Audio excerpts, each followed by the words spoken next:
হ্যাঁ, আমার একটা ভিডিও, এবার আমার খুব ফেভারিট সাবজেক্টের ভিডিও, সেটা হচ্ছে যে ইকোনমিক্সে আমি তোদের যেটা লাস্ট পড়িয়েছিলাম সেটা হচ্ছে যে সম্ভবত বাজেট লাইন, তাই না? বাজেট লাইন সম্বন্ধে একটা ক্লিয়ার কাট ডেসক্রিপশন দিয়েছিলাম। ওখানে কোশ্চেনটা তোদের সাজিয়ে দিয়েছিলাম কিনা মনে নেই। যেখানে তোরা কোশ্চেন দিচ্ছিস সেখানে লেখ write a short note on budget line, budget রেখার ওপর একটি ব্যাখ্যামূলক টিকা লেখো। এবারে আমরা এই বাজেট লাইনকে এবার একটুখানি আর কি মডার্নাইজ করবো, বা বাজেট লাইনকে আমরা একটুখানি নেক্সট লেভেলে নিয়ে যাওয়ার চেষ্টা করব। আজকাল নেক্সট লেভেল কথাটা খুব বলছি, আসলে নেক্সট লেভেল কথাটা আমার চিরকালই খুব ভালো লাগার একটা ওয়ার্ড। চল দেখা যাক। তো বাজেট লাইনে আমরা যেটা প্রথম দেখবো যে কি না, change in the slope of budget line, budget রেখার ঢালের পরিবর্তন। কি বললাম? বাজেট রেখা ঢালের পরিবর্তন। বাজেট রেখা ঢালের পরিবর্তন মানে, বাজেট রেখা ঢালের পরিবর্তন মানে ধর এই একটা বাজেট লাইন, এদিকে ওয়াই মেজার করেছি, এদিকে এক্স মেজার করেছি, ধর এবি বাজেট লাইন।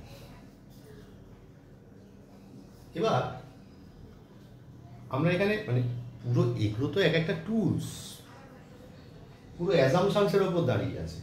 আমি মনে করছি ওয়াই দ্রব্যের দামটা স্থির আছে, এক্স দ্রব্যের দামটা কমে যাচ্ছে, তাহলে নিশ্চয়ই এক্স দ্রব্যের পারচেজিং ক্যাপাসিটি আমার বাড়বে। আর ওয়াই দ্রব্যের যেহেতু দাম স্থির, তাহলে ওয়াই দ্রব্যকে নিয়ে আমরা আলোচনার জায়গায় যাচ্ছি না। নতুন বাজেট লাইন দিলাম এ বি ওয়ান। তাহলে for AB budget line, budget রেখার ঢাল কি? লম্ব বাই ভূমি, তাই না? এর আগে আমরা দেখেছিলাম P Y by P X. তাহলে এখানে কি হবে? বাজেট রেখার ঢাল এবি লাইনের জন্য এ বাই ওবি, ঠিক আছে? এবার for AB one budget line, budget রেখার ঢাল কি হবে? OA by OB one. লক্ষ্য করে দেখ যে নিউমারেটর মানে লব, এখানেও ওয়ে এখানেও ওয়ে। আর দেখ ওবি চাইতে ওবি ওয়ান বড়, তার মানে ধর এটা ধর মনে করলাম 10, এটা ধর মনে করলাম 2, তাহলে ওবি 2, তাহলে কত হবে ঢালে? 5। এটা 10ই রইল। এবার ওবি ওয়ান তো বেড়েছে, মানে ওবির চাইতে ওবি ওয়ান তো বড়, সব বেড়ে 5 হয়েছে, মানে কত হয়েছে? 2। তাহলে পরের বাজেট রেখার ঢাল কত হলো? 2। তাহলে বাজেট রেখার ঢালের মানটা কমে গেল, ভ্যালুটা কমে গেল।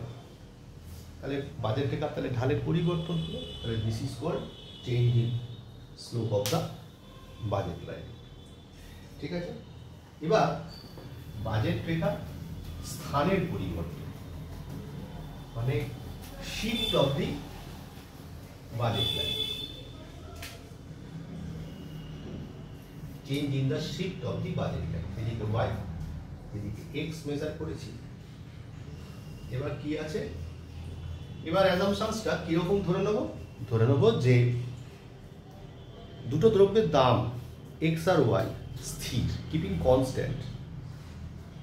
এবার আমরা যারা কনজিউমার, আমাদের কি হয়েছে? আমাদের ইনকাম বেড়েছে, আমাদের ইনকামটা বেড়েছে। তাহলে ইনকাম বাড়লে এই দুটো দ্রব্যই যদি আমার কাছে মানে প্রয়োজনীয় দ্রব্য বলে বিবেচিত হয়, তাহলে আমরা কি করব? তাহলে সমান্তরালভাবে ডান দিকে সরে যাব। নতুন বাজেট লাইন কি হবে? সিডি। তাহলে যখন এবি বাজেট লাইনে যাচ্ছি, for AB budget line,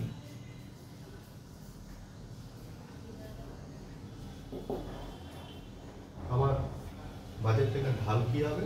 way by OB. যখন ফর সিডি বাজেট লাইনে যাব, তখন বাজেট রেখার ঢাল কি হবে?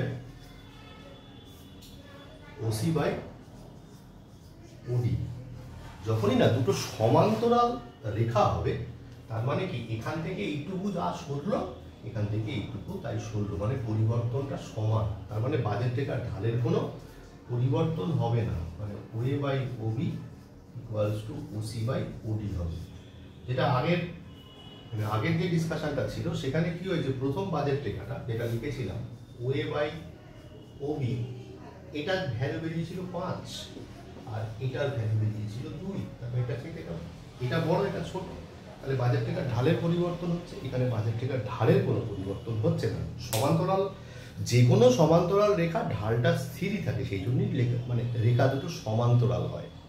তাহলে এখান থেকে কি কোশ্চেনটা বেরিয়ে আসবে, কোশ্চেনটা বেরিয়ে আসবে হচ্ছে, প্রথম বাংলা বলি, বাজেট রেখার ঢালের পরিবর্তন এবং বাজেট রেখার স্থানের পরিবর্তনের মধ্যে পার্থক্য চিত্র সহকারে আলোচনা করো।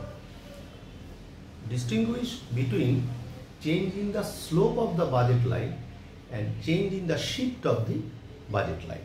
ঠিক আছে, ভালো করে শোন, ছবিটা খাতায় তুলে রাখ, আমি যথাসময় নোটসটা দেব।